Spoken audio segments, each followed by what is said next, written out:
Hi, my name is Daniel, a product specialist at Streamstar. In today's video, I will guide you through Streamstar's playlists, an advanced feature of Streamstar's live production software that allows you to create, play, and control comprehensive blocks of content with just a few clicks. A playlist is a collection of multiple content files which are used in a single segment. To create them would normally require editing, but using Streamstar's playlists, you can easily create a block of commercials, interviews, or replay highlights, all from the content already available in your system. It only takes a few seconds, and you can instantly use a playlist in your live production. So let's get started. Click on the Playlist tab in Streamstar's left side menu to access the Playlist module. A list of all existing playlists will be displayed. Each playlist object has several control elements that affect the entire playlist with all of its content. From left to right, the buttons are pause/play, auto pause/continue, open/close playlist, loop, mute audio, sort, and delete. The preview thumbnail on the right serves as a switch to switch the playlist to live PGM. Starting the playlist will automatically open the playlist to reveal its content.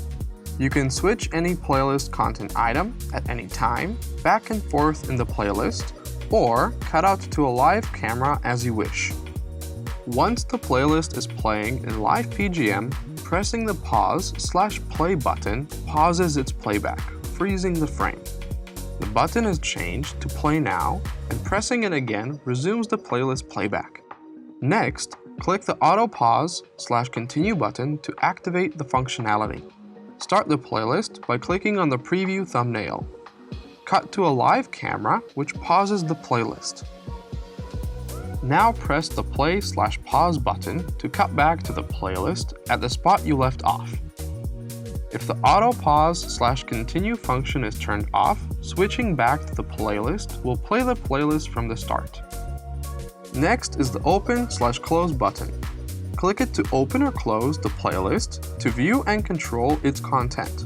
Every playlist item is represented by a row in the list which contains individual control elements.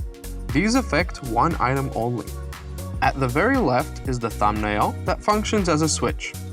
Next is the preview button, information and countdown indicator, pause/play, and auto pause/continue button, which are only shown if the item is playing. Further right are the loop, mute, sort, and delete buttons. Their functionality is quite obvious.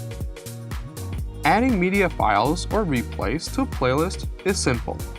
Press the Add to Playlist button in either the media library or the replay module. Select a playlist which you're adding to, or create a new one. In the Playlist Content Management module, the playlist is immediately available for playback. Streamstar's playlists is an extremely powerful feature that will allow you to master the most difficult live production situations you won't be able to handle otherwise. Plus, it'll make your productions look like there's a whole TV station behind it. With playlists, you'll be able to work smarter, faster, and easier. Hey, isn't that the Streamstar's claim? Sure it is, and for a good reason. For more videos and to learn more about Streamstar, please visit our website at streamstar.com. Thank you for watching, and I'll see you in the next one.